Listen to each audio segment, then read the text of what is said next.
اس کا ساؤنڈ بڑھواؤ تھوڑا سا۔ سورہ مبارکہ انفال کی 74ویں آیت۔ اللہ اپنے اس کلام میں عظمت حضرت ابو طالب کا ایک باب روشن کر رہا ہے۔ عزیزان گرامی، یہ طے کرنے کی ضرورت ہے کہ ہمیں اللہ کی ماننی ہے یا عوام کی ماننی ہے۔ لوگ کچھ بھی کہتے رہیں، ہمیں وہی بات تسلیم کرنا ہے کہ جو اللہ کہتا ہے۔ لوگ کہتے ہیں کہ دیندار لوگ نقصان میں ہیں، یہ بھی اگر جعلی کام کرتے، یہ بھی اگر 2 نمبر کام کرتے، یہ بھی اگر دھوکہ اور فریب سے کام لیتے تو پیسہ بہت ہوتا اور ترقی کرتے، مگر دین کیونکہ اجازت نہیں دیتا، لہٰذا یہ غلط کام کرتے نہیں ہیں، جہاں تھے وہیں کھڑے ہیں، نقصان میں ہیں۔ لوگ یہ کہتے ہیں کہ دیندار نقصان میں ہیں، اور اللہ یہ کہتا ہے وَالْعَصْرِ إِنَّ الْإِنسَانَ لَفِي خُسْرٍ إِلَّا الَّذِينَ آمَنُوا وَعَمِلُوا الصَّالِحَاتِ وَتَوَاصَوْا بِالْحَقِّ وَتَوَاصَوْا بِالصَّبْرِ۔ اللہ یہ کہتا ہے کہ دیندار فائدے میں ہیں۔ ہمیں لوگوں کی بات سننی ہے کہ جو یہ کہتے ہیں کہ ابو طالب نے کلمہ نہیں پڑھا، یا ہمیں یہ دیکھنا ہے کہ اللہ ابو طالب کو کیا کہتا ہے؟ توجہ کر رہے ہیں آپ؟ پروردگار عالم نے حضرت ابو طالب کی عظمت پر قرآن مجید میں 10 آیات نازل فرمائی ہیں، ان میں سے ایک آیت میں نے آپ کے سامنے عنوان گفتگو قرار دی، اور حضرت ابو طالب کی خدمت میں اس لیے رہنا چاہتا ہوں کہ والدین کی مغفرت کی مجلس ہے، اور جو لوگ اپنے بڑوں کو یاد رکھتے ہیں وہ ابو طالب کا کلمہ ضرور پڑھتے ہیں۔ صلوات پڑھیں گے محمد و آل محمد۔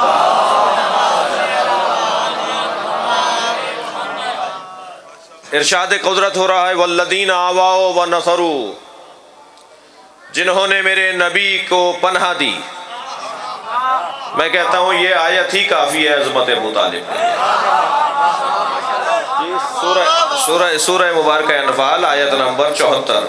والذین آووا ونصروا، جنہوں نے میرے نبی کو پناہ دی اور جنہوں نے میرے نبی کی مدد کی، اولئک ھم المؤمنون حقا، وہی واقعی مومن ہے۔ مجھے ایک جملہ کہنے دیجئے کہ جو مال کھا کر مومن ہو وہ کوئی اور ہے، جو مال لگا کر ایمان بانٹے وہ۔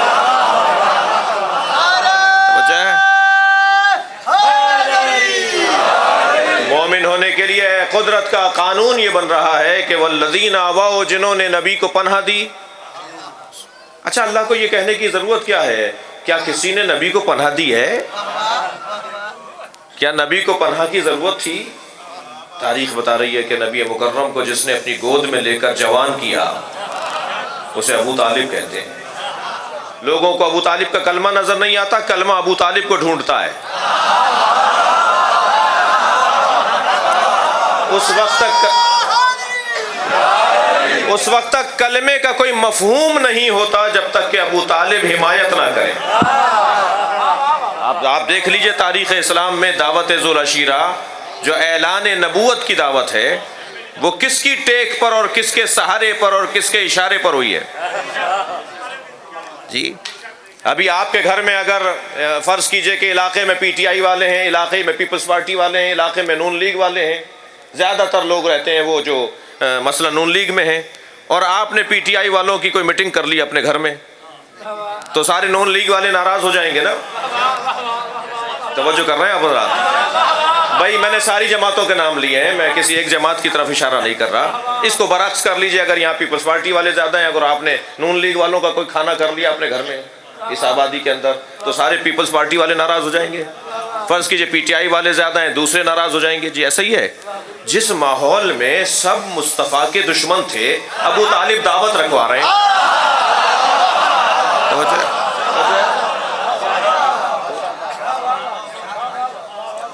یہ حضرت ابو طالب پر بات نہیں آئی کہ ابو طالب نے ہمارے خلاف جو بندہ ہے اس کے لیے دعوت کا اہتمام کیا ہے۔ لہٰذا کلمہ پڑھنا آسان ہے، کلمہ بچانا مشکل ہے۔ اس گھرانے نے کلمہ پڑھوایا بھی ہے، کلمہ بچایا بھی ہے۔ عجیب بات ہے عزیزان گرامی، جو حادثے کی بنیاد پر مسلمان ہو جائے وہ تو رضی اللہ کہلائے۔ صلوات پڑھ لیں ذرا محمد و آل محمد۔ توجہ ہے ذرا؟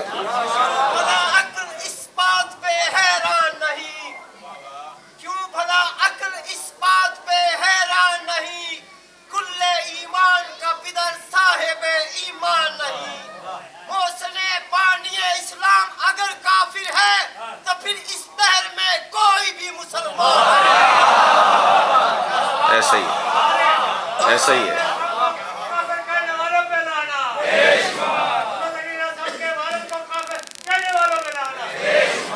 توجہ ہے؟ مجھے لگ رہا تھا کہ آپ لوگ تھک گئے ہیں، مگر آپ تو ابھی بہت تازہ دم ہے۔ میری جو 3 گھنٹے سفر کر کے آ رہا ہوں، میری تھکن آپ اتار رہے ہیں اپنی توجہات کے ذریعے سے۔ میں شکر گزار ہوں، آپ کا توجہ ہے۔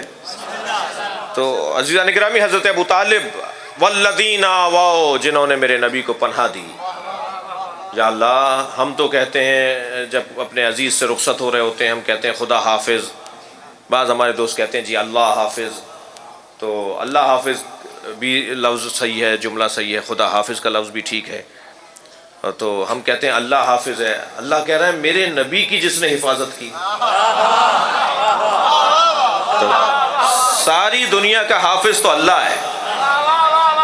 توجہ کر رہے ہیں؟ اور ساری کائنات کا حافظ اللہ ہے، اور کوئی ہے جو مصطفیٰ کا حافظ ہے؟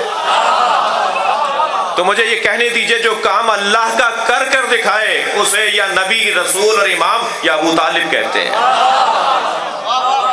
جو اللہ کے کام کو کر رہا ہو اسے حجت خدا کہتے ہیں۔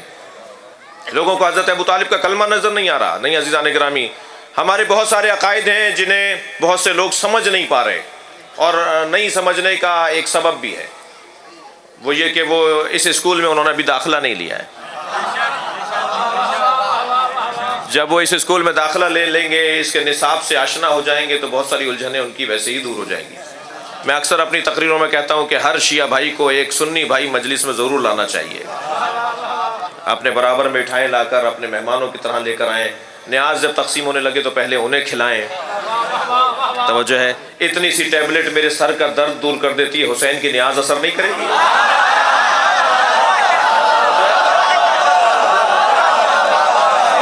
صلوات پڑھیں گے ذرا محمد و آل جی۔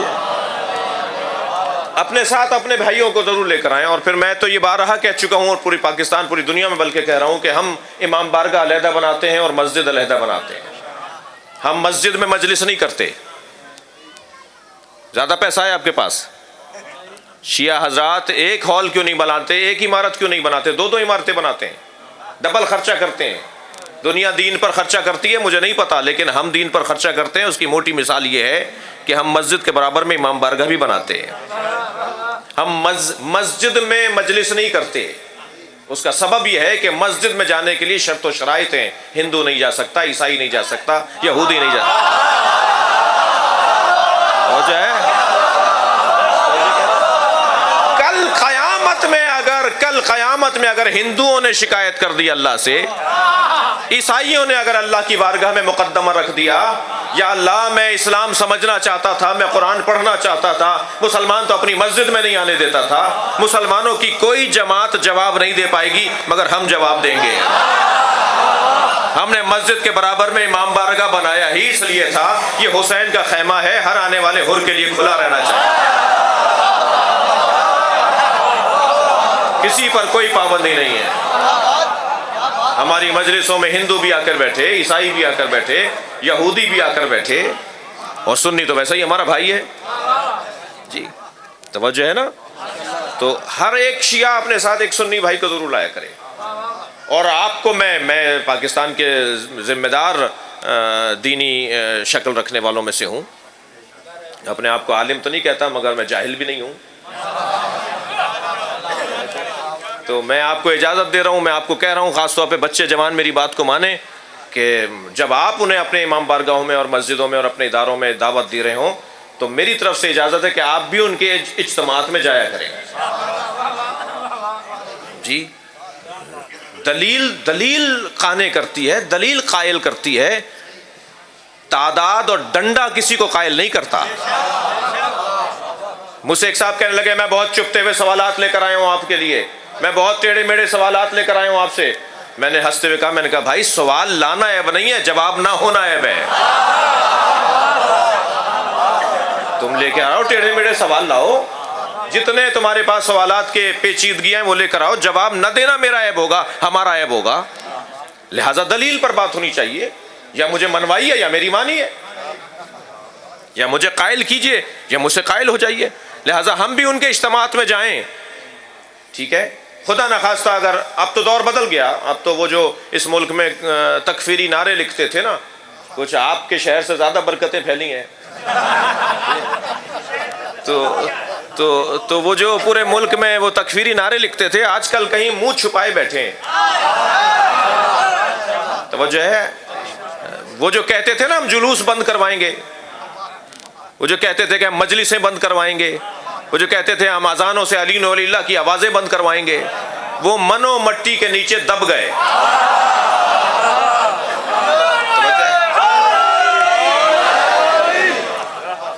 وہ منو مٹی کے نیچے دب گئے. توجہ ہے بھائی، یہ تو بہت چھوٹے لوگ ہیں، ان کے بڑے نااہل ثابت ہوئے ہیں. ناراض تو نہیں ہو رہے آپ مجھ سے؟ میں زیادہ تفصیل میں نہیں جانا چاہتا. پاکستان کا کوئی قانون ساز فورم ہو ہی نہیں سکتا جہاں شیعوں کے خلاف کوئی آئین پاس ہو. پاکستان کا، آئیے ترمذی صاحب، پاکستان کا کوئی قانون ساز فورم نہیں ہوگا. پاکستان ہے بھائی، پاک استان، پاکوں کے ماننے والوں کی جگہ. توجہ کر رہے ہیں آپ حضرات؟ لہٰذا یہاں کوئی قانون ہمارے خلاف پاس نہیں ہو سکتا. اور مسلسل نااہلیوں کی میں جنگ کے مومنین کو ایک مرتبہ ان کی کارکردگی کے اوپر اپنی دعائیہ کلمات سے انہیں نواز رہا ہوں، ان کو یاد کر رہا ہوں کہ پہلے ایک نااہل قرار پایا، اب دوسرا نااہل قرار پا رہا ہے. تو یہ تو طے ہے کہ جو بھی ہمیں ٹیڑھی آنکھوں سے دیکھے گا نا، یا وہ اندھا ہوگا یا بہنگا ہوگا. ہمیں ٹیڑھی آنکھوں سے دیکھنے والا بینا نہیں رہ سکتا. تو اچھی خبریں مل رہی ہیں جنگ سے، انشاءاللہ جو ہے وہ پورے پاکستان میں یہ خبر پھیل چکی ہے. توجہ ہے نا آپ حضرات؟ تو ہم عزیزان گرامی بہت واضح طور پر میں آپ سے گزارش کروں گا، اپنے ساتھ کسی ایک سنی بھائی کو ضرور لایا کریں. ہمارے عزیز ہیں، ہمارے بھائی ہیں، ہماری دوستیاں ہیں، رشتہ داریاں ہیں، پڑوس ہے، مارکیٹوں میں، بازاروں میں ساتھ بیٹھے ہوئے ہیں، محلوں میں ساتھ رہتے ہیں، بعض برادریوں میں تو رشتہ داریاں ہیں. جی میں ابھی ایک جگہ، میں شہر کا نام نہیں رہا، ایک جگہ ملتان میں، علاقہ نہیں بتاتا ہوں، ایک مجلس پڑھنے گیا. باپ شیعہ ہے، بیٹا سنی ہے، اور وہ جو بیٹا تھا وہ ذوالجناح پکڑ کر لا رہا تھا. اور سندھ میں تو ہم ویسے ہی بہت زیادہ الحمدللہ محفوظ ہیں. سندھ کا تو ہندو بھی مولائی ہے. ہاں، سندھ کا سندھی، ہندو سندھی جو ہے نا، وہ بھی جب ایک دوسرے سے ملتا ہے تو یا علی مدد بولتا ہے. تو یہ سرزمین جو ہے وہ مولائیوں کی سرزمین ہے. یہ پاکستان ہے، پاکستان فارسی کی ترکیب ہے. پاکستان پاکوں کی جگہ، پاک طہارت کی جگہ. تو یہاں پر الحمدللہ بہت ہی واضح اور روشن بات ہے. میں پھر دوبارہ جملہ دہرا رہا ہوں کہ اپنے ساتھ اپنے ایک سنی بھائی کو ضرور لایا کریں تاکہ اس کی الجھنیں دور ہوں. اس نے سن رکھی ہیں بہت ساری باتیں، اس نے مجلس میں آ کے دیکھا نہیں ہے. کون کہتا ہے کہ ہماری مجلس میں کسی کو گالی دی جاتی ہے؟ مہذب لوگ تو گالی دیتے ہی نہیں ہیں. یہ مجلس، یہ ممبر، یہ عزاخانہ، یہ فرش کسی کو فحش دینے کے لیے، کسی کو سب اور شتم کرنے کے لیے نہیں ہے. ہم کسی کے خلاف نہیں بولتے، کسی کی محبت میں بولتے ہیں. اب مشکل یہ ہے کسی کی محبت میں بولنا اگر کسی کے خلاف جا رہا ہو، اس میں تو ہمارا قصور نہیں ہے، اس میں ہمارا قصور نہیں ہے. میرے بہت چلا ہے وہ سوشل میڈیا پہ، تو مجھے معاف کیجیے گا اگر تکرار ہو رہی ہو. ایک صاحب کہنے لگے جی مر گئے، انتقال ہو گیا، رحلت کر گئے، کوئی فاتحہ نہیں پہنچتی، کوئی درود نہیں پہنچتا. خواہ مخواہ آپ ان کے لیے نظر و نیاز کرتے ہیں، ان کے لیے فاتحہ پڑھتے ہیں، ان کے لیے نظر کرتے ہیں، ان کے لیے دیگے اتارتے ہیں، مر گئے، رحلت کر گئے، دنیا سے چلے گئے، کچھ نہیں پہنچتا ان کے لیے، بس یہیں دنیا میں جو کرنا تھا انہیں، ان کا کردار انہیں کام آئے گا، آپ کا بھیجا ہوا کوئی کام نہیں آئے گا، جو انہوں نے عبادتیں کی ہوں گی وہ انہیں کام آئے گا، آپ کی فاتحہ کام نہیں آئے گی۔ بہت دیر تک میں انہیں سمجھاتا رہا، لیکن جب میں نے سمجھا کہ نہ یہ قرآن کیوں مان رہے ہیں، نہ کہ یہ حدیث کو مانیں گے، تو میں نے ان سے کہا کہ حضور یہ بتائیے آپ کے دادا زندہ ہیں؟ کہنے لگے نہیں، ان کا انتقال ہو گیا۔ میں نے کہا آپ کے دادا پہ اللہ کی لعنت ہو۔ آپ یقین جانیے وہ صاحب ناراض ہو گئے، کہنے لگے آپ میرے مرے ہوئے دادا پہ لعنت بھیج رہے ہیں۔ میں نے کہا درود تو پہنچتا نہیں ہے، لعنت کیسے پہنچی؟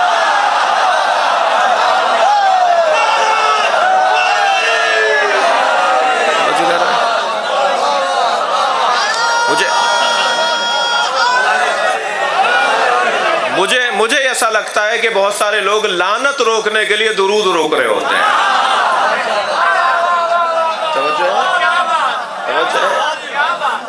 اتنا طے ہے عزیزان گرامی کہ دلیل سے بات ہونی چاہیے، استدلال سے بات ہونی چاہیے، گفتگو ہو، دلیل دیجئے کہ آپ فلاں کام کیوں کرتے ہیں، فلاں کام کیوں کرتے ہیں، ہم جواب دیں گے نا، کرتے ہم ہیں، جواب آپ تو نہیں دیں گے، آپ تو یہ بات کرتے نہیں ہیں، آپ تو یہ بات کہتے نہیں ہیں، تو آپ دلیل تو آپ نہیں دیں گے نا، آپ جو کرتے نہیں ہیں اسی کے خلاف دلیل دیں گے نا۔ میں فرض کیجئے مثلا ہاتھ کھول کے نماز پڑھتا ہوں تو میں بتاؤں گا نا کہ کیوں پڑھتا ہوں، آپ تو نہیں پڑھتے، تو آپ تو الٹا کہیں گے، آپ کہیں گے جی غلط کرتے ہیں یہ، کیونکہ آپ وہ نہیں کر رہے۔ ٹھیک ہے، مجھ سے پوچھئے میں سجدہ کیوں رکھتا ہوں، میں ہاتھ کھول کے نماز کیوں پڑھتا ہوں، میں ماتم کیوں کرتا ہوں، میں دو نمازوں کو ملا کر کیوں پڑھتا ہوں؟ توجہ، یہ ساری باتوں کا ہمارا 40 پاروں کا قرآن نہیں ہے، وہی قرآن ہے جو سنی بھائیوں کے گھر میں ہے، پرانی گھسی پٹی باتیں۔ ہم نبی کی خاتمیت کے قائل ہیں، نبی کے بعد کوئی نبی نہیں آیا، ہم اس کے قائل ہیں، اور ہم تو ویسے ہی لا الہ الا اللہ محمد رسول اللہ پڑھنے کے بعد علی ولی اللہ پڑھتے ہی اس لیے ہیں کہ کسی بھی آنے والے نبی کا دروازہ بند کر دیں۔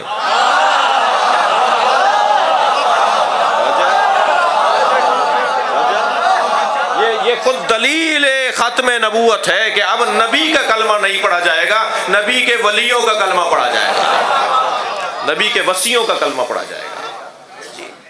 ہر بات کی دلیل ہے، اور دلیل اور استدلال سے بات ہونا چاہیے، منطق سے گفتگو ہونی چاہیے۔ عزیزان گرامی، ثابت کریں بہت سارے لوگوں کو، میں سمجھتا ہوں بہت روشن بات کر رہا ہوں، والذین آواؤ، جنہوں نے نبی کو پناہ دی، یا اللہ ہم تو اللہ حافظ تجھے کہتے ہیں، خدا حافظ تجھے کہتے ہیں، تو نبی کو بھی کوئی اور پناہ دے گا؟ تو ساری کائنات کو پناہ دیتا ہے، تو مجھے کہنے دیجئے کہ کسی کا فعل اتنا خالص ہو جائے، کسی کا فعل اتنا خالص ہو جائے کہ اللہ اس کے فعل کو اپنا فعل بولے۔ آپ غور فرمائیں، کون کس درجے پر فائز ہے کہ اس کے فعل کو اللہ اپنا فعل کہہ رہا ہے۔ وَوَجَدَكَ ضَالًّا فَهَدَىٰ فَوَجَدَكَ عَائِلًا فَأَغْنَىٰ، ہم نے تمہیں غریب پایا، پیسہ نہیں تھا، دولت تمہارے پاس نہیں تھی، ہم نے تمہیں غنی بنایا۔ یہ ختیجہ کا مال ہے، اللہ کہہ رہا ہے میں نے دیا ہے۔ پیسہ حضرت ختیجہ کا ہے، اللہ کہہ رہا ہے کہ میں نے آپ کو غنی بنایا ہے۔ دشمنوں کے شر سے حضرت ابو طالب نے بچایا ہے، اللہ کہہ رہا ہے کہ میں نے تمہیں لوگوں کے شر سے بچایا ہے۔ کس درجے پر خلوص ہے کہ اللہ ان کے کام کو اپنا کام کہہ رہا ہے۔ یہ خالص ترین، ایک ہوتا ہے مخلص، ایک ہوتا ہے مخلص۔ مخلص وہ ہوتا ہے جو اپنے آپ کو خالص کر کر کے ایک منزل تک پہنچاتا ہے، مخلص وہ ہوتا ہے جسے اللہ سجاتا ہو، جسے اللہ خالص کرتا ہو۔ کچھ ہستیاں ایسی ہوتی ہیں کہ جنہیں اللہ سجاتا ہے، بناتا ہے، ان میں سے ایک حضرت ابو طالب کا وجود ہے۔ عزیزان گرامی، میں تو ایمان ابو طالب پر بات کرنا توہین ابو طالب سمجھتا ہوں۔ کوئی ضرورت نہیں آ رہی ہے یہ ثابت کرنے کے لیے کہ حضرت ابو طالب نے کلمہ پڑھا تھا اور حضرت ابو طالب ایمان لے آئے تھے۔ کس کے سامنے ثابت کر رہے ہیں؟ کون ہے جو حضرت ابو طالب کو کلمہ چاہتا ہے؟ میں ایمان ابو طالب پر بات کرنا توہین ابو طالب سمجھتا ہوں۔ ہمیں عظمت ابو طالب پر بات کرنا چاہیے۔ حضرت ابو طالب کو اللہ نے عظمت کیا عطا فرمائی ہے، آپ دیکھیے کیا عظمتیں ہیں۔ طویل داستان ہے عزیزو اس باب میں بات کرنے کے لیے، لیکن اتنا ضرور کہوں گا کہ حضرت ابو طالب کی عظمت میں یہ باب بہت روشن ہے کہ ابو طالب کو اگر ڈھونڈنا ہے نا میں نے پورے کشرہ حضرت ابو طالب کی عظمت پہ پڑھا کراچی میں، اور کوئی 25 کتابیں میرے پاس حضرت ابو طالب کی عظمت پر موجود ہیں۔ حضرت ابو طالب کی اگر عظمت پر بات کرنی ہے، اور اگر کوئی مجھ سے کہے نا جی ایک لفظ میں ایک جملے میں کہیے ابو طالب کی عظمت، جی پھیلائیے تو اشرا پڑھ دیجئے، سمیٹیے تو ایک جملے میں کہیے، تو میں مجھ سے کوئی کہے گا تو میں یہ کہوں گا کہ ابو طالب کو اگر ڈھونڈنا ہے نا تو ابو طالب صف انبیاء میں ملتے ہیں۔ محشر میں جب حضرت ابو طالب کو لایا جائے گا تو مولا علی فرما رہے ہیں میرے بابا کو انبیاء کے ساتھ کھڑا کیا جائے گا۔ لوگ کلمے کی بات کر رہے ہیں، اللہ اکبر، اس درجے پر انسان پہنچ جائے کہ اس کا فعل اللہ اپنا فعل کہے، اس کے فعل کو اللہ اپنا فعل کہہ دے۔ کتنا اچھا لگا اللہ کو، الحمدللہ رب العالمین۔ یہ ابو طالب نے نبی کا نکاح پڑھاتے وقت بولا تھا، اللہ نے قرآن کا آغاز ہی الحمدللہ پہ کر دیا۔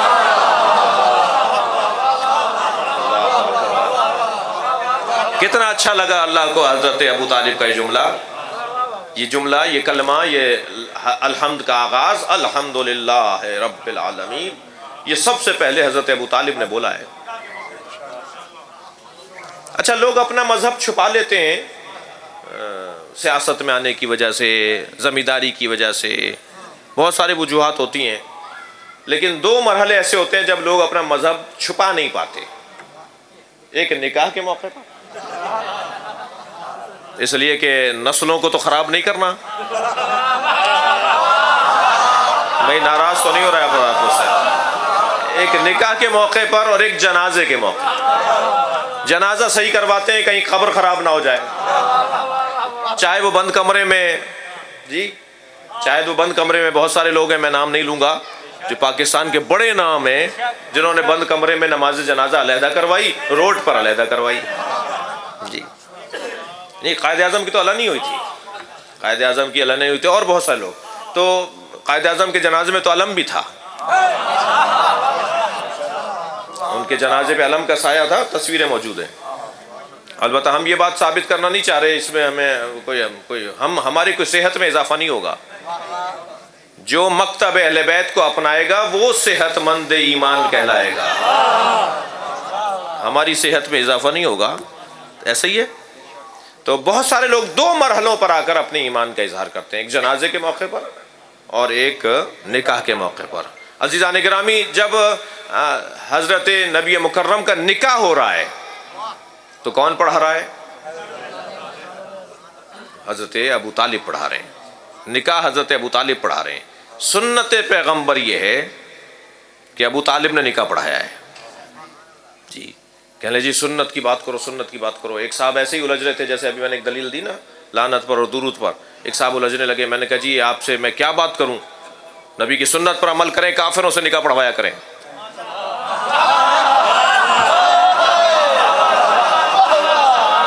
صلوات پڑھیں ذرا محمد و آل محمد۔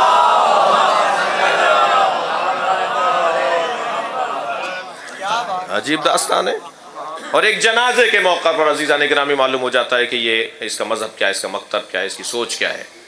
تو جب حضرت ابو طالب کی رحلت ہو رہی ہے تو جنازے پر سرکار نے جنازہ پڑھایا ہے، دعائے جنازہ، کلمات نماز جنازہ حضرت ابو طالب کے جنازے پر سرکار نے پڑھائے ہیں۔ اچھا، قرآن مجید تو اتنا حضرت ابو طالب کی عظمت پر ایک وسیع ہمیں عنوانات دے رہا ہے۔ یہ جو اللہ اپنے حبیب سے کہہ رہا ہے، ماں باپ کی مجلس ہے نا، یہ جو اللہ اپنے حبیب سے کہہ رہا ہے نا کہ اما یبلغن عندک الکبر احدہما او کلاہما فلا تقل لہما اف ولا تنہرہما وقل لہما قولا کریما۔ جب ماں باپ میں سے ایک یا دونوں تمہاری زندگیوں میں بوڑھے ہو جائیں تو انہیں اف نہیں کہنا، ان سے جھڑک کر بات نہیں کرنا، ان کے سامنے اپنے شانوں کو جھکانا۔ وقل رب ارحمہما کما ربیانی صغیرا، اور مجھ سے کہنا یا اللہ ان دونوں پر ایسے رحم کر جیسے بچپنے میں ان دونوں نے مجھ پہ رحم کیا۔ یہ اللہ کس سے بات کر رہا ہے؟ یہ اللہ اپنے حبیب سے بول رہا ہے نا۔ تو حبیب کبریا کے تو نہ والد گرامی زندہ ہیں نہ مادر گرامی زندہ ہے، پھر یہ اللہ کیا کہہ رہا ہے کہ مجھ سے کہو ان پر ایسے رحم کر جیسے بچپنے میں انہوں نے مجھ پہ رحم کیا۔ تو ایک ابو طالب تھے، ایک فاطمہ بنت اسد تھی۔ اللہ اکبر، خبردار ابو طالب کے سامنے اونچی آواز میں بات نہیں کرنا۔ خبردار ابو طالب کے سامنے اوف نہیں کہنا، خبردار ابو طالب کے سامنے اپنے شانوں کو جھکانا۔ ساری کائنات جس مصطفیٰ کے آگے جھکتی ہو وہ مصطفیٰ ابو طالب کے آگے جھکتا ہے۔ اللہ اکبر، اللہ اکبر۔ غور فرما رہے ہیں عزیزان گرامی، حضرت ابو طالب کی عظمت میں ایک سمندر ہے۔ میں آہستہ آہستہ اس کی طرف بڑھ رہا ہوں، لیکن مجھے یہ بھی خوف ہے کہ گفتگو لمبی نہ ہو جائے۔ سب ماشاءاللہ بھی نہیں بول رہے ہیں، بڑی ایک صلوات پڑھ لیں گے محمد و آلہ۔ اللہ آپ کو اپنے حفظ و امان میں رکھے، اس شہر پر اور اس علاقے پر اللہ اپنا کرم نازل فرمائے۔ حضرت ابو طالب کی عظمت کے باب میں ایک باب اور آپ کی سامنے روشن کروں۔ قرآن مجید میں صرف 24 نبیوں کا ذکر ہے۔ نبی ہیں کتنے؟ 1,24,000۔ 1,24,000 میں صرف 24 نبیوں کے نام آئے ہیں قرآن میں جی۔ 1,24,000، 1,23,000 جی، یہ ان نبیوں کے نام تک نہیں ہے قرآن میں جی۔ ائمہ نے بتایا ہے، نبی نے بتایا ہے، اہل بیت نے بتایا ہے، نبیوں کے نام بتائے ہیں، واقعات کو بیان کیا ہے۔ وہ جو 24 نبیوں کے نام قرآن میں آئے نا، قرآن نازل ہونے سے پہلے یہی وہ 24 نبی ہیں جن کے نام حضرت ابو طالب نے اپنے اشعار میں نظم کر دیے تھے۔ محسوس کر رہا ہے؟ یعنی جن کے نام ابو طالب نے نظم کر دیے، انہی کے نام قرآن میں آئے ہیں بس۔ اچھا، یہ میری بات نہیں ہے، ممکن ہے کوئی کہے صاحب یہ شیعہ حضرات ایسی نئی باتیں نکالتے ہیں۔ حضرت ابو طالب کا دیوان قرآن نازل ہونے سے پہلے کا ہے۔ حضرت ابو طالب نے جو شعر کہے ہیں وہ قرآن نازل ہونے سے پہلے کے ہیں۔ ابو طالب کے نسخے، عجیب بات یہ ہے کہ ابو طالب ہوں یا علی ہوں، بابا ہوں یا بیٹے ہوں، دونوں نے جس فن کا استعمال کیا ہے، جس فن کو استعمال کیا ہے، اس فن سے کوئی ہندو بھی، کوئی عیسائی بھی، کوئی یہودی بھی ہاتھ نہیں اٹھا سکتا، اور وہ ہے ادبیات۔ ادبیات جی۔ حضرت ابو طالب کا عنوان فضیلت بھی یہ ہے کہ سب سے بڑے ادیب تھے۔ مولا علی کا عنوان فضیلت بھی یہ ہے کہ سب سے بڑے ادیب تھے۔ سید رضی نے نہج البلاغہ کا نام نہج الدین کیوں نہیں رکھا؟ نہج الاسلام کیوں نہیں رکھا؟ نہج القرآن کیوں نام نہیں رکھا سید رضی نے نہج البلاغہ کا نام؟ سید رضی نے فن، آرٹ کے عنوان سے، فن کے عنوان سے نہج البلاغہ نام رکھا ہے۔ فن جو ہے وہ سنی شیعہ نہیں ہوتا۔ فن نہ شیعوں کی میراث ہے نہ سنیوں کی ملکیت ہے۔ فن ہے، جو بھی فن کو طلب کرے گا اس کے لیے دروازہ کھلا ہوا ہے۔ میں اور آپ جس دروازے پر بیٹھے ہیں وہ اتنے وسیع لوگ ہیں، وہ جب بولتے تھے تو یہ سوچ کر نہیں بولتے تھے میں شیعوں سے بول رہا ہوں، میں سنیوں سے بول رہا ہوں۔ آج حضرت مولا کائنات کے کلام نہج البلاغہ پر غیر مسلم پی ایچ ڈی کر رہے ہیں۔ میں یہ کیمبرج یونیورسٹی کے لندن کے اندر، آکسفورڈ، کیمبرج یونیورسٹیز کے اندر، کیمبرج یونیورسٹی میں 50 سے زیادہ طالب علم ہیں جو نہج البلاغہ پر پی ایچ ڈی کر رہے ہیں، اور ان میں سے کوئی بھی مسلمان نہیں ہے۔ مولا علی کے کلام پر جو لوگ ڈاکٹر بننا چاہ رہے ہیں، جو پی ایچ ڈی کر رہے ہیں، ڈاکٹر بننا چاہ رہے ہیں، وہ مسلمان نہیں ہے، کوئی ہندو ہے، کوئی یہودی ہے، کوئی عیسائی ہے۔ جب ان سے آپ پوچھیں نا کہ صاحب یہ تو ایک مسلمانوں کے چوتھے خلیفہ کا کلام ہے، آپ یہ کیا پڑھ رہے ہیں، آپ اسے کیوں پڑھ رہے ہیں، تو وہ جواب دیتے ہیں کہ وہ مسلمانوں کے چوتھے خلیفہ نہیں تھے، وہ کائنات کے مولا تھے۔ تم تو ابھی اسی الجھنوں میں لگے ہوئے ہو کہ وہ پہلے یا چوتھے ہیں، ہمارے نزدیک تو ان کے علاوہ کوئی ہے ہی نہیں۔ جس درجے پر مولا کا کلام ہے، آرٹ کا استعمال کیا ہے مولا علی نے، آرٹ، فن۔ ان کے بابا کا بھی یہی عنوان ہے۔ آپ دیکھ لیجئے کہ شعر جو ہے نا، شعر، اس کی عمر لمبی ہے، نثر جو میں بات کر رہا ہوں اس کی عمر چھوٹی ہے۔ یہی کلام، یہی گفتگو، یہی الفاظ اگر میں فرض کیجئے جھنگ کے کسی اور امام بارگاہ میں جا کے پڑھ دوں، پھر دوبارہ کسی اور میں پڑھ دوں، چوتھی دفعہ بھی پڑھ دوں، تو آپ کہیں گے جی وہ ایک ہی تقریر کر رہے ہیں بار بار، ایسے ہی ہے۔ لیکن آپ کلام جب ابھی ذاکر پڑھ رہے تھے ان سے پہلے پڑھتے رہے، جب کوئی ذاکر دوہرا پڑھتا ہے، کلام پڑھتا ہے، کوئی نوحہ پڑھتا ہے، کوئی مرثیہ پڑھتا ہے، تو دوسرے امام بارگاہ میں بھی جاتے ہیں تو لوگ کہتے ہیں وہ سناؤ، وہی سناؤ جو ابھی وہاں پڑھ کر آئے ہو۔ بھائی ابھی تو وہاں سن لیا تھا، یہاں کیوں سن رہے ہو دوبارہ؟ آپ میر انیس کو دیکھ لیے، کتنے سال گزر گئے، آج تک ان کے مرثیے بار بار سنے جا رہے ہیں یا نہیں؟ سینکڑوں ہزاروں نوحے ہیں جو آپ نے 1000 دفعہ سن لیے ہوں گے، مگر ہر دفعہ وہ کہتے ہیں وہی سناؤ، اس لیے کہ شعر جو ہے نا اس کی عمر لمبی ہے۔ اسی لیے آئمہ بھی شاعروں کو نوازتے تھے تاکہ زیادہ سے زیادہ وہ شعر کہیں، اور جو شعر کی صورت میں پیغام منتقل ہو جاتا ہے وہ طویل عمر پا لیتا ہے۔ حضرت ابو طالب نے بھی شعر کہے، آج ابو طالب کو گزرے ہوئے 1400 سال سے زیادہ ہو گئے، مگر حضرت ابو طالب آج بھی غیر مسلموں کے ہاں ادبیات میں پڑھائے جاتے ہیں، مسلمانوں کے ہاں پڑھائے جاتے ہیں۔ یعنی اگر کوئی ڈھونڈتا ہے نا کہ عربی کا جملہ ٹھیک ہے یا نہیں ہے تو کہتے ہیں دیکھو ابو طالب نے بولا یا نہیں۔ ہاں، ادبیات میں اگر کوئی یہ تصدیق کرنا چاہے کہ یہ صحیح جملہ بھی ہے یا نہیں جو میں عربی میں بول رہا ہوں، تو ابو طالب نے بول دیا ہے تو وہ صحیح ہے۔ اس درجے پر فن، اور آپ مولا کائنات کا یہ بیٹا بھی ادبیات کے ذریعے سے، باپ بھی ادبیات کے ذریعے سے لوگوں کے دلوں کے اوپر حکومت کر رہے ہیں۔ جو جملے مولا علی نے کہہ دیے نا، کوئی اگر بولنے کی کوشش بھی کرے گا نا دیکھا دیکھی میں تو نبھانا مشکل ہو جائے گا۔ میں زمین کے رستوں سے زیادہ آسمان کے رستے جانتا ہوں، کوئی بول کے دکھائے۔ اگر بول بھی دیا نا کسی نے کہ میں زمین کے رستوں سے زیادہ آسمان کے رستے جانتا ہوں تو نبھانا مشکل ہو جائے گا۔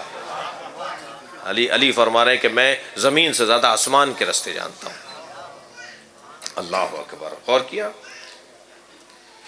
شریعت کے اندر کتنے ہی احکامات ہیں جو ابو طالب نے فیصلہ کیا ہے تو وہ شریعت بن گئی۔ بھائی تھک گئے آپ حضرت ابو طالب نے جو فیصلہ کر دیا، جو شرعی جو اس وقت میں فیصلہ کر دیا، پھر نبی مکرم کی وہ شریعت بن گئی۔ جی اگر طے نہ پا رہا ہو نا کہ قاتل کون ہے، اگر طے نہ پا رہا ہو کہ قاتل کون ہے، تو اس کے قبیلے کے 50 معتبر لوگ کہیں کہ یہ قاتل نہیں ہے، تو شریعت کہتی ہے کہ اسے قسامہ کا نام دے کر اسے معاف کر دیا جائے۔ کہ اگر 50 علاقے کے معتبر، قبیلے کے معتبر لکھ دیں کہ یہ بندہ قاتل نہیں ہے، ہم لکھ کر دے رہے ہیں، تو شریعت کہتی ہے اسے خون معاف کر دو۔ یہ فیصلہ سب سے پہلے ابو طالب نے کیا تھا، اور آج تک شریعت کا حصہ ہے۔ خانہ کعبہ طوفان کی زد میں آ کر گر گیا، شدید بارش، شدید طوفان، اور اتنی بارش برسی، اتنا ایسا بڑا طوفان آیا کہ خانہ کعبہ کی دیواریں گر گئیں، پانی اس کی بنیادوں تک چلا گیا۔ جب طوفان ٹلا، موسم تبدیل ہوا، تو قریش کے 24 قبیلوں کے سردار جمع ہوئے، کہنے لگے جی اسے بنانا ہے دوبارہ سے، حادثہ ہوا ہے، سانحہ ہوا ہے، طوفان آیا تھا، آفت آئی تھی، گھر گر گئے لوگوں کے، یہ اللہ کا گھر بھی گر گیا ہے، کیسے بنانا ہے؟ حضرت ابو طالب ان قریش کے سرداروں میں سے ایک سردار ہیں۔ حضرت ابو طالب نے پہلی مرتبہ نظریہ دیا کہ ایکسپرٹ کی رائے کو مانا جائے گا۔ بھائی تھوڑا سا ہاں ہوں کرے میرے ساتھ۔ جی یہ مائک ہے نا، اگر یہ خراب ہو جائے تو یا یہ بھائی صحیح کریں گے کہ جو اس کو لے کر آئے ہیں، یا مجمع میں سے وہ رائے دے گا جو اس کو جانتا ہو۔ جو اسے جانتا نہیں ہوگا اس کی رائے نہیں مانی جائے گی۔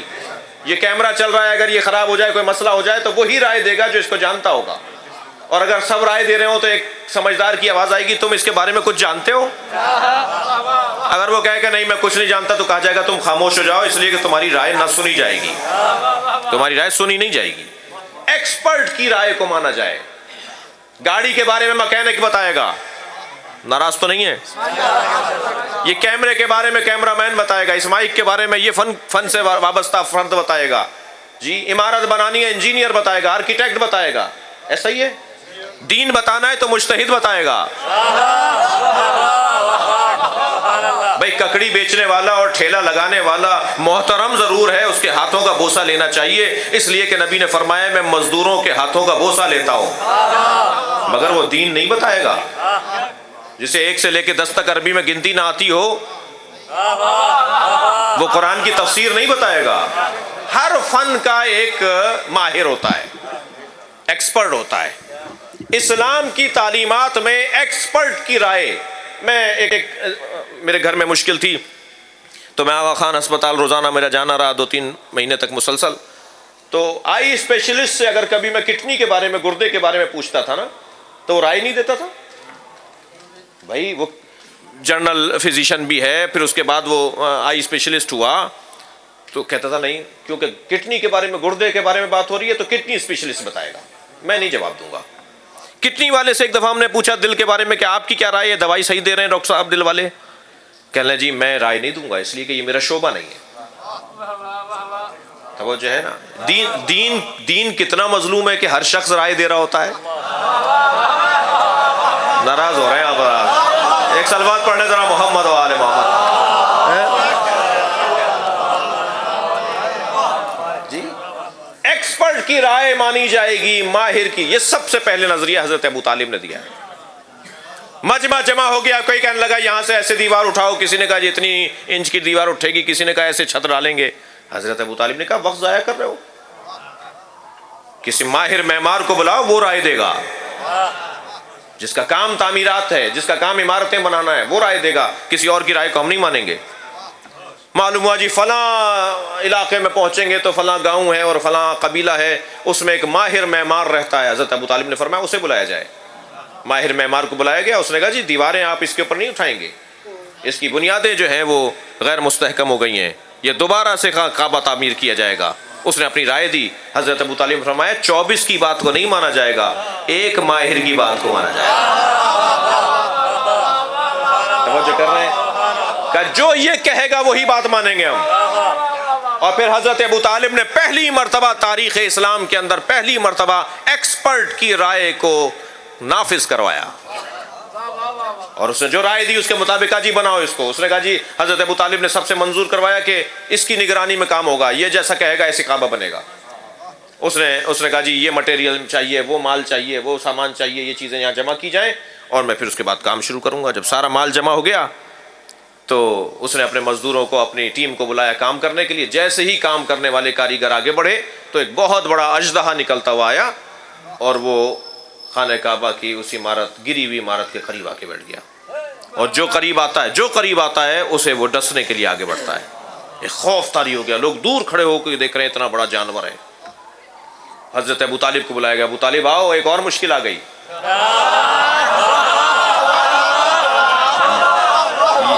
یہ خاندانی مشکل کشا ہیں، صلوات پڑھیں گے محمد و آل محمد۔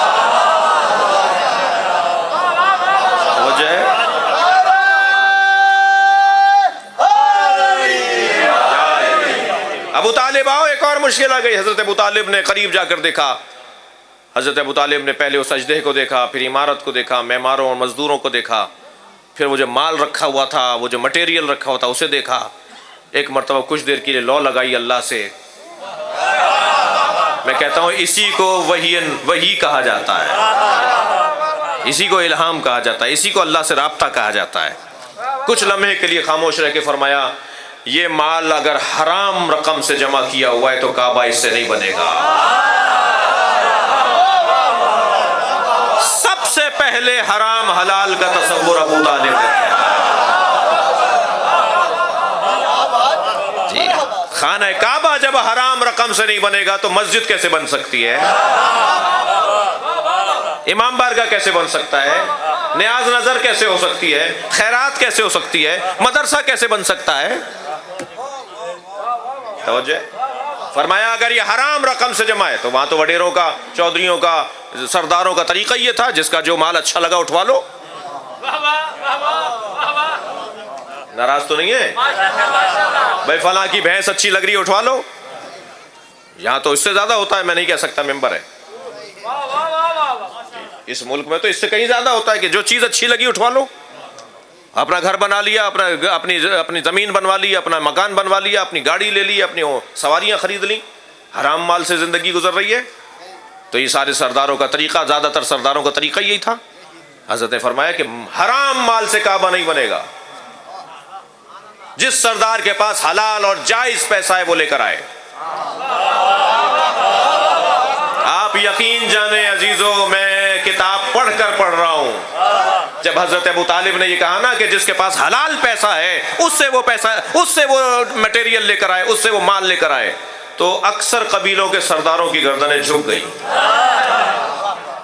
فرمایا جب تک حلال رقم سے نہیں آئے گا. کچھ مدت لگ گئی، حلال مال سے مٹیریل جمع ہونے لگا، مواد اور مال جمع ہونے لگا، جو مال لگنا تھا عمارت کے اندر. اس کے بعد حضرت ابو طالب سے بتایا گیا کہ اب ہم وہ مال لے کر آئیں جو ہمارا اپنا ہے. اللہ اکبر، وہ مال لے کر آئیں جو ہمارا اپنا ہے. جی تو حضرت ابو طالب نے آ کر، اژدہا بیٹھا ہوا ہے، حضرت ابو طالب نے اس کاریگر سے کہا کہ کام شروع کرو. اس نے کہا جی سامنے جانور بیٹھا ہے، یہ موذی جانور بیٹھا ہے، یہ حملہ کرے گا. حضرت ابو طالب نے فرمایا میں تم سے کہہ رہا ہوں کام شروع کرو. اللہ اکبر. اور جیسے ہی وہ کاریگر آگے بڑھے، آسمان سے ایک پرندہ اترا اور اس اژدہے کو اٹھا کر لے گیا.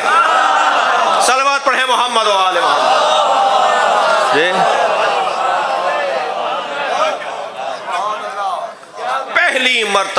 پہلی مرتبہ حضرت ابو طالب نے جو کام کیے، اللہ نے ابو طالب کے کاموں کو شریعت بنا دیا، طریقہ کار بنا دیا، روش قرار دے دی حضرت ابو طالب کے کاموں کو.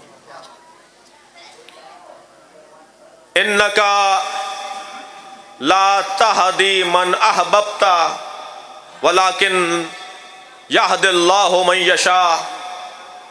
قرآن کی 3 آیتیں لے کر آئے ہمارے مسلمان بھائی.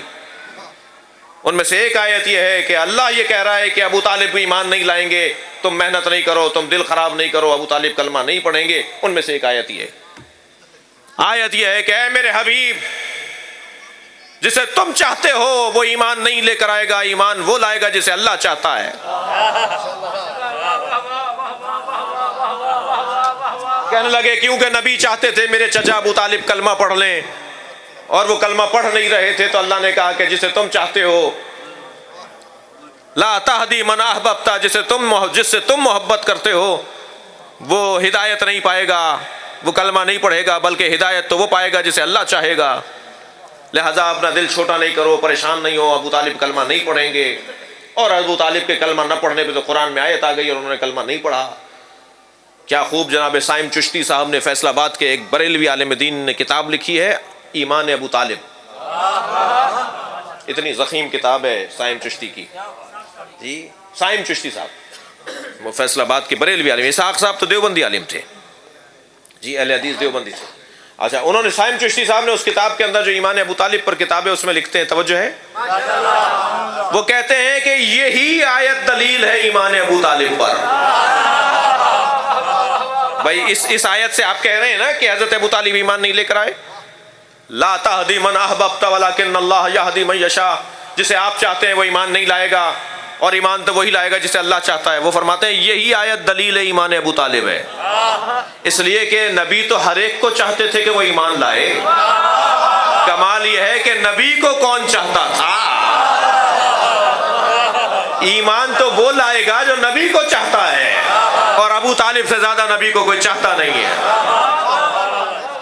اور فرمایا آپ نے کچھ حدیثیں لے کر آ گئے، تھکے تو نہیں ہیں؟ کچھ حدیثیں لے کر آ گئے کہ جی حدیث زازہا، نبی نے فرمایا ہے کہ ابو طالب پنڈلیوں تک جہنم میں ہوں گے معاذ اللہ. اور صحیح بخاری کے اندر اور صحیح مسلم میں اور کتب اہل سنت کے اندر یہ حدیث موجود ہے، اور حدیث کا نام جو ہے وہ یہ ہے کہ عذاب میں معاذ اللہ مبتلا ہوں گے جی حضرت ابو طالب. میں نے کہا جی میں آپ کی حدیث کو مانوں یا قرآن کی آیت کو مانوں؟ کراچی یونیورسٹی کے جوان آئے، تھکے نہیں ہیں نا؟ کراچی یونیورسٹی کے جوان میرے پاس آئے، کچھ سوالات کی ایک فہرست، لمبی فہرست تھی. کہنے لگے جی ہمارے یہ الجھن، اہل سنت تھے زیادہ تر، کچھ بچے ان کے ساتھ شیعہ تھے. تو ان سوالات کے اندر ایک سوال یہ تھا کہ حدیث کی سب سے پہلی کتاب نبی کی رحلت کے 300 سال کے بعد لکھی گئی ہے. وہ ابن اسحاق کی کتاب ہو جی وہ یعقوبی ہو، وہ جتنی بھی حدیثوں کی کتابیں ہیں وہ نبی کی رحلت کے 300 سال کے بعد لکھی گئی ہیں، تو ہمیں تو قرآن کافی ہے بس. یہ کتابیں لکھی گئی ہیں 300 سال کے بعد، تو 300 سال تک حدیث تھی ہی نہیں. میں نے کہا نہیں، حدیث تھی، کتاب نہیں تھی. جو حدیثوں کے وارث تھے وہ سینہ در سینہ منتقل کرتے تھے. مگر گفتگو بہت آگے تک بڑی، کہنے لگے جی یہ کیسے طے کریں کہ ایک حدیث جو ہے وہ کچھ کہہ رہی ہے، قرآن کی آیت کچھ کہہ رہی ہے، ہمیں حدیث نہیں ماننی چاہیے، ہمیں قرآن کی آیت ماننی چاہیے. تو بہت لمبی گفتگو رہی، میں بہت مختصر کروں گا، ابھی عنوان میں آ گئی ہے تو عرض کر رہا ہوں. میں نے پہلی بات تو ان سے کی کہ آپ کو یہ کس نے بتایا ہے کہ یہ قرآن ہے؟ بھائی تھوڑا سا توجہ بڑھایا آپ نے. یہ جو قرآن ہمارے پاس ہے یہ کس نے بتایا ہے قرآن؟ یہ حدیث نہیں تو بتایا کہ قرآن ہے. بھائی نبی نے کہا ہے نا یہ قرآن ہے، نبی کے کہے ہوئے کو تو حدیث کہتے ہیں. کیا میرے اوپر قرآن نازل ہوا ہے جو میں کہہ رہا ہوں قرآن ہے؟ یہ میرے اوپر تو قرآن نازل نہیں ہوا، نبی پر ہوا ہے. نبی کہہ رہے ہیں قرآن ہے، نبی نے کہا یہ میری حدیث ہے، نبی نے کہا یہ قرآن ہے، ہم نے کہا یہ حدیث ہے، ہم نے کہا یہ قرآن ہے. بھائی نبی نے جسے حدیث کہہ دیا ہم اسے حدیث مان رہے ہیں، نبی جسے قرآن کہہ رہے ہیں ہم اسے قرآن مان رہے ہیں. تو ہم قرآن کو کس ذریعے سے مان رہے ہیں؟ نبی کے کہنے پہ مان رہے ہیں نا، تو ہم حدیث کے ذریعے سے قرآن کو مان رہے ہیں. تو کہنے لگے جی پھر اس کا مطلب ہے حدیث معتبر ہے. میں نے کہا نہیں، بات اتنی ہے کہ قرآن اور حدیث کا ٹکراؤ اگر ہو جائے تو ہمارے چھٹے امام فرماتے ہیں اگر کوئی ہماری حدیث، ہماری کسی اور کی نہیں، ہماری حدیث کہا جائے کہ یہ ہماری ہے، ائمہ کی ہے، اہل بیت کی ہے، ہماری کوئی حدیث قرآن سے ٹکرائے تو فَضْرِبُوهُ عَلَى الجِّدَارِ، تو اسے دیوار پہ مار دو. ہم قرآن کے خلاف بول ہی نہیں سکتے. وہ ہماری حدیث ہی نہیں ہے. ہم اس حدیث سے ہاتھ اٹھاتے ہیں، ہم اس حدیث کا انکار کرتے ہیں، ہم نے کہا ہی نہیں ہے وہ جو قرآن کے خلاف چلی جائے. تو تمہاری حدیث یہ کہہ رہی ہے کہ حضرت ابو طالب معاذ اللہ جہنم کے فلاں طبقے میں پنڈلیوں تک ہوں گے. حدیث یہ کہہ رہی ہے، قرآن یہ کہہ رہا ہے کہ جو میرے نبی کو پناہ دے وہ واقعی مومن ہے. تو میں اللہ کی مانوں یا قرآن تمہاری حدیث کی مانوں؟ پھر میں نے کہا جی بہت اچھا کیا آپ نے کہ بتا دیا کہ یہ حدیث کے اندر یہ لکھا ہوا ہے. تو جس کتاب کے اندر یہ حدیث ہے کہ معاذ اللہ حضرت ابو طالب جہنم کے فلاں کے طبقے میں ہوں گے معاذ اللہ، تو اسی کتاب کے 2 صفحوں کے بعد ایک حدیث لکھی ہوئی ہے، انا وکافل الیتیم کہاتین فی الجنہ، میں اور یتیم پالنے والا جنت میں ان 2 انگلیوں کی طرح ساتھ ساتھ رہیں گے. اور جو ہے نبی فرما رہے ہیں کہ میں اور یتیم پالنے والا جنت میں ان 2 انگلیوں کے جیسے 2 انگلیاں ساتھ ساتھ ہیں، ایسے حضرت نے اشارہ فرمایا ایسے ان 2 انگلیوں کی طرح میں یتیم پالنے والے کو ساتھ رکھوں گا، میں اور وہ یتیم پالنے والا جنت میں ساتھ ہوں گے. یتیم خانوں کی دیواروں پر، یتیم خانوں کے بورڈوں پر لکھ دیتے ہیں، پرچے پیمفلیٹ بانٹتے ہیں جب یتیم خانوں کی امداد مانگ رہے ہوتے ہیں نا، یتیم خانہ بنوا دو، یتیم خانے کی امداد دو، تو کہتے ہیں جی نبی نے فرمایا جو یتیم کو پالے گا وہ جنت میں میرے ساتھ ہوگا. جو امت کا یتیم پالے وہ تو نبی کے ساتھ ہو، اور جو خود مصطفیٰ کو پالے، صلوات پڑھیں گے نبی اور آل نبی.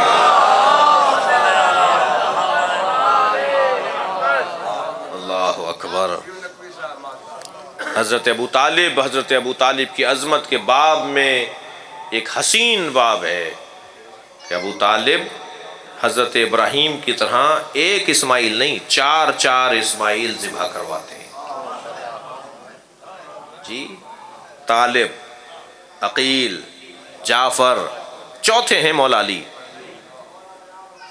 حضرت ابو طالب کے بیٹوں میں سب سے چھوٹے ہیں، سب سے چھوٹے بھائی ہیں حضرت عقیل، حضرت جعفر سے چھوٹے ہیں مولا علی، حضرت طالب سے چھوٹے، سب سے بڑے طالب ہیں، اسی لیے ابو طالب کہتے ہیں. حضرت ابو طالب سب سے بڑے بیٹے کا نام طالب ہے. یہ تینوں بھائی بڑے ہیں، سب سے چھوٹے حضرت علی ہیں.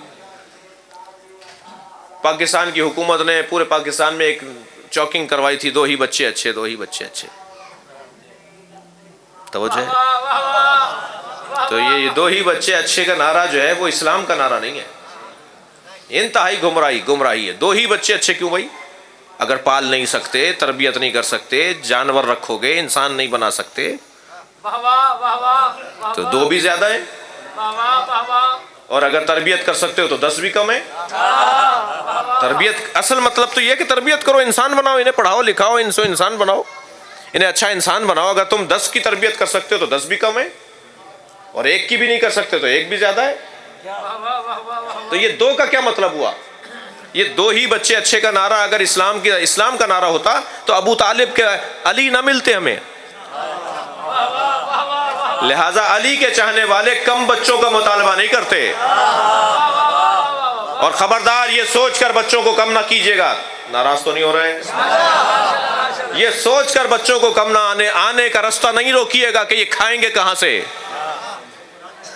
جی تم کہاں سے کھا رہے ہو؟ تمہارے آبا و اجداد کہاں سے کھاتے تھے؟ کوئی کسی کو نہیں کھلاتا، رب کھلاتا ہے، مالک کھلاتا ہے، اللہ کھلاتا ہے. اور اس نے قرآن میں اعلان کر دیا وَمَا مِن دَابَّةٍ فِي الْأَرْضِ، زمین پر کوئی چلنے والا نہیں ہے، کوئی حرکت کرنے والا زمین پر نہیں ہے، إِلَّا عَلَى اللَّهِ رِزْقُهَا، مگر یہ کہ اس کے رزق کی ذمہ داری اللہ پر ہے. مجھے اور آپ کو کون کھلاتا ہے؟ اللہ کھلاتا ہے، اللہ دیتا ہے. اور میرا اور آپ کا یہ روشن عقیدہ ہے کہ اللہ کھلاتا ہے، اللہ دیتا ہے، مگر اہل بیت کے ذریعے سے دیتا ہے. ہم ان کے دروازے سے لیتے ہیں، ہم ان کی وجہ سے لیتے ہیں، ہم ان کے توسط سے لیتے ہیں، ہم ان کے تصدق سے لیتے ہیں، ہم ان کی وجہ سے لیتے ہیں. جی فلاں کی وجہ سے فلاں کام ہو جائے اور اس کو بھلا دیا جائے، اس کو نظر انداز کر دیا جائے؟ نہیں عزیزان گرامی. تو اللہ رزق دینے والا ہے، اللہ مالک ہے، اللہ خالق ہے. واسطہ فیض اہل بیت کا گھرانہ ہے، یہ گھرانہ واسطہ فیض الہی ہے. پروردگار عالم کے تمام فیوزات ان کے ذریعے سے آتے ہیں. جی اور نہ صرف فیوزات ان کے ذریعے سے آتے ہیں، اللہ کا عذاب بھی ان کے ذریعے سے آتا ہے، اللہ کی لعنت بھی ان کے ذریعے سے آتی ہے، اللہ کی سلامتیاں بھی انہی کے ذریعے سے آتی ہیں. اور دونوں پر قرآن مجید کے اندر آیت موجود ہے وَمُبَشِّرًا ذَلِكَ الَّذِي يُبَشِّرُ اللَّهُ، یہ وہی عظیم بشارت ہے جو اللہ نے اپنے حبیب کے ذریعے سے دی ہے. تو برکتیں بھی حبیب کے ذریعے سے آتی ہیں. فَنَجْعَلْ لَعْنَةَ اللَّهِ عَلَى الْكَاذِبِينَ، اور سورہ مبارکہ آل عمران آیہ مباہلہ میں جب مباہلے میں گئے اہل بیت تو نبی نے فرمایا کہ ہم اللہ کی لعنت جھوٹوں پر قرار دیں گے. لعنت اللہ کی ہوگی، قرار یہ دیں گے. اللہ کی برکتیں بھی ان کے ذریعے، صلوات پڑھنے ذرا محمد والے، اللہ کی برکتیں بھی ان کے ذریعے سے آتی ہیں اور اللہ کی لعنتیں بھی ان کے ذریعے سے آتی ہیں. اور یہ طے ہے کہ جو اہل بیت کے مقابل آتا ہے لعنت اسے ڈھونڈتی ہے. جو اہل بیت سے لڑتا ہے، جو اہل بیت سے مقابلہ کرتا ہے، جو اہل بیت کے دروازے پر لڑائی کے لیے آتا ہے، قرآن کہہ رہا ہے کہ فَنَجْعَلْ لَعْنَةَ اللَّهِ عَلَى الْكَاذِبِينَ. جو مباہلے کے اندر 5 آئے تھے، ان کے مقابل جو لوگ آئے تھے، جھوٹ اور سچ کا مقابلہ تھا، تو جو جھوٹا ہوگا اس پہ اللہ کی لعنت ہوگی. تو انہوں نے کہا جی ہم ان سے مباہلہ نہیں کریں گے، انہوں نے اگر لعنت کر دی تو ہماری نسل منقطع ہو جائے گی. یہ تو اس درجے پر پہنچے ہوئے لوگ ہیں کہ یہ پہاڑ کو کہیں کہ ہٹ جا تو یہ ہٹ جائے گا. اگر انہوں نے کہہ دیا نا کہ مسیحیت تباہ ہو جائے تو ہم تباہ و برباد ہو جائیں گے. میں کہوں گا مسیحی بڑے سمجھدار تھے. میں تو اگر یہ جملہ کہہ دوں کہ یزید سے زیادہ مسیحی سمجھدار تھے، اس لیے کہ ان کی نسلیں باقی ہیں، لعنت اہل بیت سے نہیں لی. لیکن اہل بیت کو مارنے والے جو کربلا میں آئے ہوں، اہل بیت کو مارنے والے جو کسی بھی میدان میں آئے ہوں، آپ ڈھونڈیے ان کی قبریں کہاں ہیں. کسی کو پتا ہے یزید کی قبر کہاں ہے؟ اگر کہیں جھوٹی سچی بتا بھی دی تو وہاں پر کوئی جانور ہی بیٹھا ہوا ہوگا. جی میں گیا ہوں ایک قبر کو، میں نے کہا جی دیکھوں کیا حال ہے، تو وہاں بہت برا حال تھا، کوئی نہیں جانے کو تیار ہے اس جگہ پر. اور پھر یہاں پر آ کر باتیں کرتے ہیں کہ جی بڑی بڑی باتیں کرتے ہیں. میں نے جی لیکن آج کوئی جا کے دیکھے امام حسین کا روزہ. جی یزید کی قبر کا پتہ ہی نہیں ہے. اول تو اس کی قبر ہی کوئی نہیں ہے، لیکن ایک آدمی کی قبر ہے تو اس کا حال بہت برا ہے. میں کوئی کسی کو بڑا مانتا ہے، مانتا رہے. جی مجھ سے ایک صاحب کہنے لگے کہ جی آپ برا بولتے ہیں. میں نے کہا جی برا اور اچھا بولنے کی بات نہیں ہے، بس اتنی بہت لمبی گفتگو ہوئی. میں نے کہا جی مختصر بات کیجئے، اللہ آپ کو ان کے ساتھ محشور کرے، ہمیں حسین کے ساتھ محشور کرے. میری اور آپ کی عزت کے لیے بہت ہے کہ ہم جس دروازے پر بیٹھیں اس سے اچھا دروازہ نہیں ہے.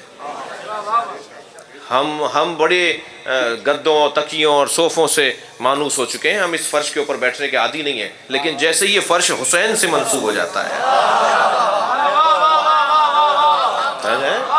جیسے ہی امام حسین سے منسوب ہو جاتا ہے، تو ہم یہ نہیں دیکھتے کہ صف صاف ہے یا مٹی لگی ہوئی ہے یا کون سا فرش ہے اور کیسا فرش ہے، ہم بیٹھ جاتے ہیں جہاں امام کا نام لیا جا رہا ہوتا ہے۔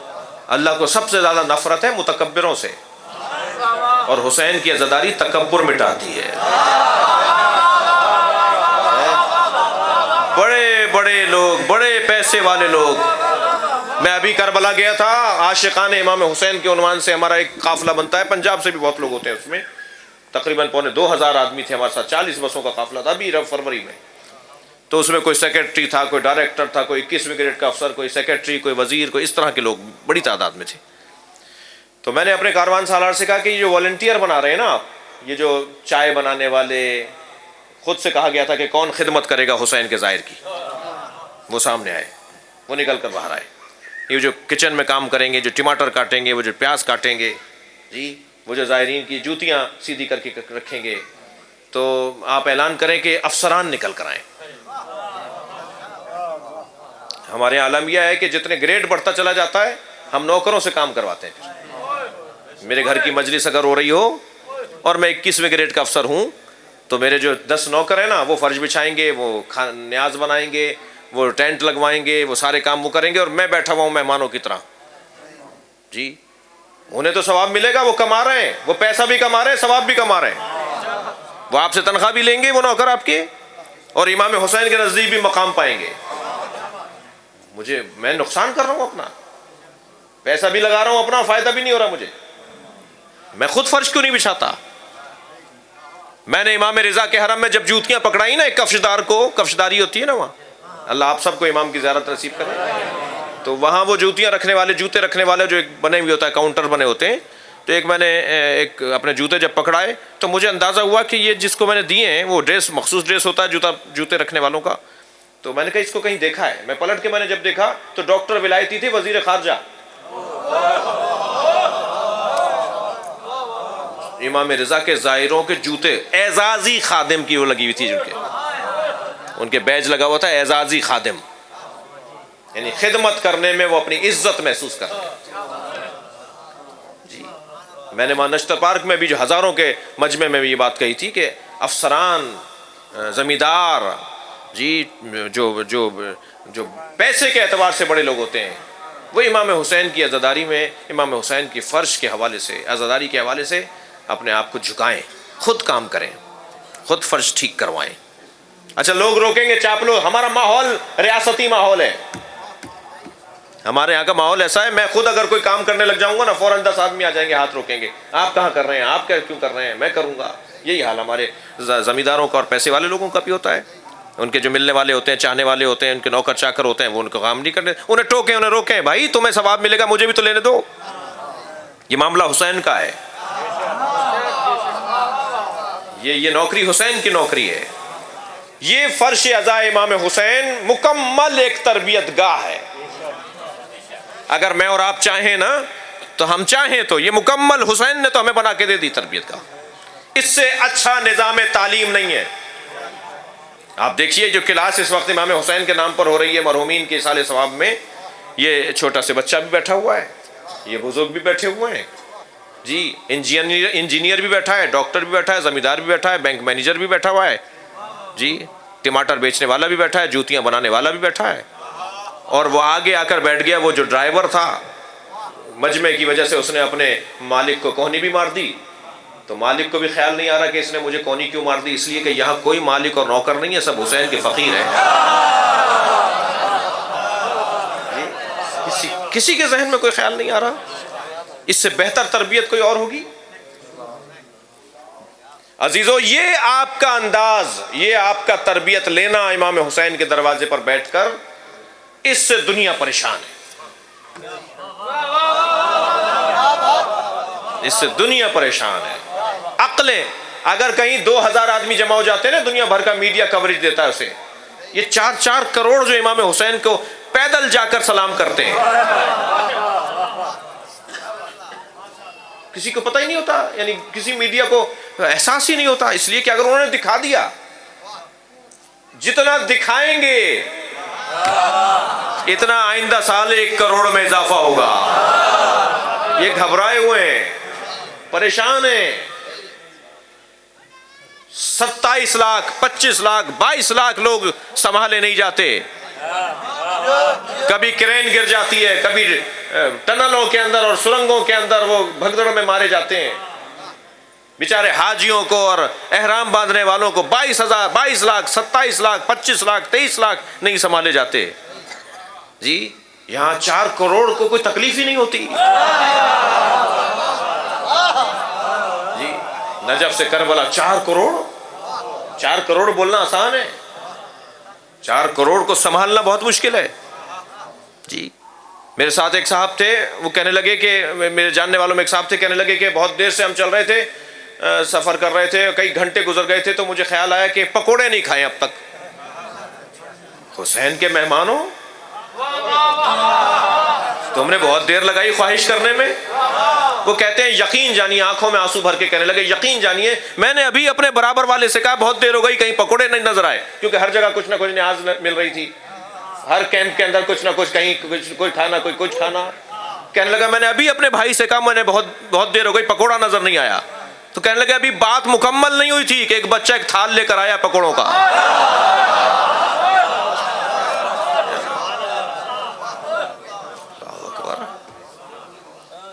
ایک اور مثال بھی, وہ میرے ملنے والے نے مجھ سے کہا, کہنے لگے بھائی ہم سگریٹ پیتے ہیں. میں سگریٹ کی تبلیغ نہیں کر رہا, میں نہیں کہہ رہا کہ سگریٹ پینا چاہیے, لیکن وہ کہنے لگے جی میں سگریٹ پیتا ہوں, چل رہا تھا. میں نے کہا یار سگریٹ نہیں مل رہی یہاں. تو انہوں نے کہا کون سگریٹ آپ کو پینے دے گا, ایسی پاک فضا میں سگریٹ پیو گے, ایسے اچھے ماحول میں سگریٹ پیو گے. تو ایک جوان آیا, وہ تھیلا لے کے تھا, تھیلا اٹھایا ہوا تھا, اس نے کہا جی اس میں جو جس کو چاہیے لے لے. تو کہنے لگے کہ میں نے ایسے ہاتھ ڈالا تو سگریٹ کا پیکٹ ہاتھ میں آیا. حسین کے مہمانوں, بھائی وہ مہمانوں کا خیال کیسے نہیں کریں گے. کوئی بندہ امام حسین کے نام پر جو کربلا جا رہا ہوتا ہے, کوئی اسے تکلیف نہیں ہو رہی ہوتی. 4 کروڑ لوگ, اللہ اکبر, کوئی تکلیف نہیں ہے. اس لیے کہ اس کا اہتمام 1400 سال پہلے خود حسین کر کے گئے, ایک سسٹم بنا کر دے گئے.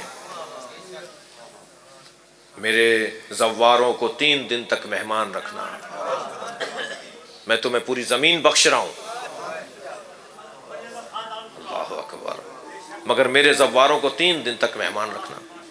اب وہ پکڑ کے لے جاتے ہیں کہ ہمارے ہاں اب تو حالات بہت بہتر ہیں. میں صدام کے زمانے میں گیا ہوں, جب بیچارے امام حسین کے چاہنے والے جو عراقی ہیں ان کے گھروں میں فاقے ہوتے تھے.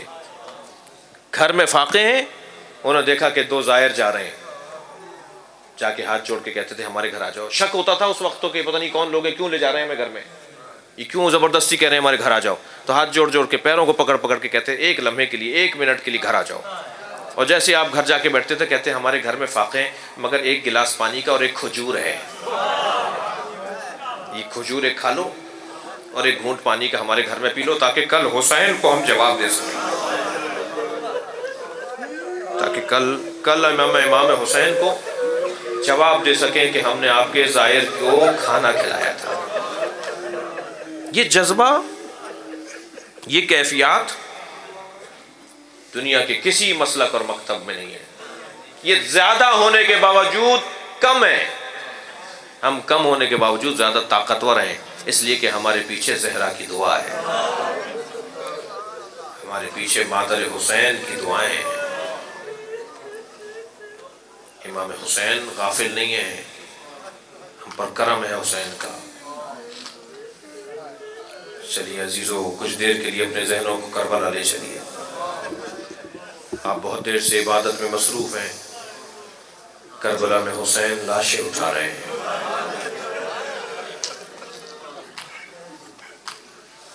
ہمارا کوئی بڑا اگر کوئی کام کرے تو ہم آگے بڑھ کے اس کا ہاتھ روک لیتے ہیں نا, ہم کہتے ہیں نہیں ہم ہیں نا, ہم موجود ہیں, یہ کام ہم کریں گے.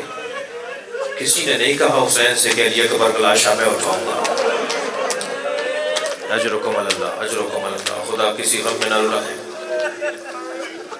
جب حر اپنے بیٹے کے لاشے پر پہنچا, علی ابن حر جب گھوڑے سے گرا نا تو اپنے بابا کو کہا بابا میرا سلام آخر لیجیے گا۔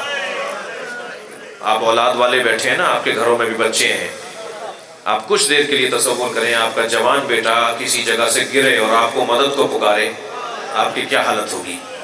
اور کتنی جلدی اپنے بیٹے کے جنازے پر لاشے پر پہنچا ہوگا، وہ ایک باپ اندازہ کر سکتا ہے۔ لیکن جب ہور پہنچا نا تو کیا دیکھا؟ حسین پہلے سے موجود ہے۔ اجرکم اللہ، اجرکم اللہ۔ اب مولا یہ غلام زادہ ہے، مولا یہ آپ کے خادم کا بیٹا ہے۔ کہا نہیں، ہور جوان کا لاشا باپ نہیں اٹھاتا۔ اجرکم اللہ، اجرکم اللہ۔ اگر رونا آ رہا ہو تو اپنی آوازوں کو آزاد رکھیں گے۔ آپ کی جب آوازیں بلند ہوتی ہیں تو جناب امام صادق دعا دیتے ہیں، امام باقر دعا دیتے ہیں حسین پر اونچی آواز میں رونے والوں کو۔ اجرکم اللہ۔ فرمایا نہیں، اور جوان کا لاشا باپ نہیں اٹھاتا، تیرے بچے کا لاشا حسین اٹھائے گا۔ کتنی مظلومیت تھی جب حسین علی اکبر کا لاشا اٹھا رہے تھے۔ اللہ اکبر۔ میرے مولا نے عزاداروں لاشیں تو بہت اٹھائے ہیں، مگر 4 لاشوں پر حسین بہت روئے ہیں۔ ایک لاشا قاسم کا لاشا ہے، جب آئے ہیں اپنے بھتیجے کے لاشے پہ تو لاشا گھوڑوں کی ٹاپوں سے پامال ہو گیا تھا۔ بیٹھ گئے اپنے بھتیجے کے لاشے پر، اے میرے قاسم تیرے چچا پہ بڑا گراں ہے، تو مدد کے لیے پکارے اور تیرا چچا تیری مدد نہ کر پائے۔ لاشا اٹھایا ہے، پامال لاشا ہے، گھوڑوں کی ٹاپوں سے پامال لاشا۔ میرے مولا لاشا لے کر آئے ہیں، گنج شہیدہ میں رکھ دیا۔ ساری بیویاں لاشے کے گرد ماتم کر رہی تھی، تو امام حسین نے دیکھا اس بچے کی ماں نظر نہیں آ رہی۔ مجلس میں خواتین بھی بیٹھی ہیں نا، جناب ام فروا بیوہ بھی ہیں، امام حسن کی زوجہ ہیں اور غیر خاندان کی ہیں۔ ساری رات سمجھاتی رہی تھی قاسم کل قربانی ایسی ہونی چاہیے کہ کوئی یہ نہ کہے کہ یہ خاندان کی عورت نہیں۔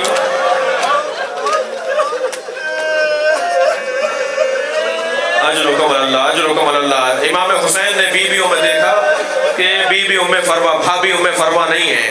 جناب زینب سے کہا بہن زینب بھابی نہیں ہے، بھابی کہاں ہے؟ اس بچے کی ماں کہاں ہے؟ تو جناب زینب گئی ہیں بی بی کے خیمے میں، تو جناب ام فروا اپنے خیمے میں نہیں تھی۔ برابر والے خیمے میں دیکھا بی بی نہیں تھی، پھر ایک اور خیمے میں دیکھا بی بی ام فروا نہیں تھی۔ تو ایک بی بی نے بتایا کہ جب قاسم کی شہادت کی خبر آئی تھی تو ام فروا پشت خیمہ پر چلی گئی تھی، میں نے وہاں جاتے ہوئے بی بی کو دیکھا تھا۔ جب ام فروا کی یہ سنا نا بی بی زینب نے، تو گئی ہیں خیمے کی پشت کے اوپر، تو کیا دیکھا؟ پیشانی سجدے میں ہے اور حضرت ام فروا تسبیح پڑھ رہی ہے، شکران شکرا یا اللہ، تیرا شکر ہے تو نے میری قربانی قبول کر لی۔ آواز دی جناب زینب نے، بھابی اٹھیے حسین بلا رہے ہیں۔ آئی ہیں اپنے بچے کے لاشے کے قریب بیٹھ گئیں۔ اب ایک لاشا ہے جو ٹکڑے ٹکڑے لاشا ہے، ایک ماں دیکھ رہی ہے، دیکھتے دیکھتے امام حسین کو دیکھا، سامنے حسین کھڑے ہیں۔ آواز دے کر کہا بھائی حسین مجھے قاسم کا کرتا چاہیے، جس کپڑے میں میرا بچہ شہید ہوا ہے نا مجھے وہ کپڑے چاہیے۔ امام حسین نے نہیں فرمایا بھابی وہ تار تار ہو گیا، وہ چاک چاک ہو گیا، گھوڑے دوڑ گئے، وہ کرتا پھٹ گیا، وہ چاک چاک ہو گیا، لیکن وہ ٹکڑے ٹکڑے کرتا، وہ چاک چاک کرتا کچھ ہی دیر میں امام حسین نے اس ماں کے حوالے کر دیا۔ بی بی نے اسے لپیٹ کے گٹھڑی میں رکھ لیا۔ عصر عاشور خیمے جلے، تبرکات لٹے، یہ قافلہ کوفہ گیا، کوفہ سے شام آیا، شام میں اسیر رہا، اسیر سے رہائی ملی، کچھ تبرکات واپس آئے، اور جب تبرکات واپس آتے تھے لا کے رکھ دیا جاتا تھا نا سامان، اور جناب زینب اسے کھول کے دیکھتی تھی۔ ایک مرتبہ کچھ سامان آیا، ایک سامان کھولا تو چادریں نظر آئیں، ایک چادر کو دیکھ کر کہا بھابی بھابی بھابی ام لیلا تمہاری چادر آ گئی ہے۔ ایک چادر کو دیکھ کر کہا بہن ام کلثوم تمہاری چادر بھی آ گئی ہے۔ ایک ایک بیوی کو چادر دی، آپ رو رہے ہیں، ایک جملہ کہوں، ایک چھوٹی سی چادر کو اٹھایا، قبر سکینہ پر پھیلا دیا، اے سکینہ اٹھو تمہاری چادر بھی واپس آ گئی۔ بیویوں کو تبرکات ملے، ہر ایک بیوی کی گٹھڑی اس کے پاس تھی۔ جناب ام فروا نے بھی اپنی سینے سے گٹھڑی لگائی ہوئی تھی، اور یہ قافلہ کربلا پہنچا، کربلا سے مدینہ گیا، اور جب مدینہ پہنچا تو فرمان لگی میرے اونٹ کو جنت البقیع لے چلو۔ ام فروا بی بی جنت البقیع میں اپنے اونٹ کو لے کر آئی ہیں۔ قبر امام حسن قریب آئی تو اونٹ سے اتر گئی، قریب جا کے گٹھڑی کھولی، خون بھرا کرتا نکالا، اجرکم اللہ، قبر امام حسن پہ کرتے کو پھیلا دیا، اے میرے والی تمہارے بچے کی نشانی لے کر آئی۔ اجرکم علی اللہ اجرکم علی اللہ. گریہ ہو گیا, مجلس ہو گئی عزادارو, مگر 3 جنازوں کا حال اور سن لیجئے. ایک جنازہ قاسم کا ہے جس پہ حسین بہت روئے, ایک جنازہ عباس کا ہے جس پر میرے مولا بہت روئے ہیں, ایک جنازہ علی اکبر کا جنازہ ہے جس پر حسین بہت روئے ہیں. آپ نے گریہ کر لیا. ایک اور جنازے کا حال سنیں گے. جو جنازہ جس پہ حسین بہت روئے وہ چھوٹا بہت تھا مگر حسین سے اٹھتا نہیں تھا. کبھی آگے جاتے تھے انا للہ, کبھی الٹے پیر واپس آتے تھے رضن بقضائہ و تسلیما لہ. ننھا سا لاشا تھا, قبر کے حوالے کر دیا. اے رباب یہ گھوڑوں کی ٹاپیں برداشت نہیں کر پائے گا, اسے قبر کے حوالے کر. اللہ لعنت اللہ علی قوم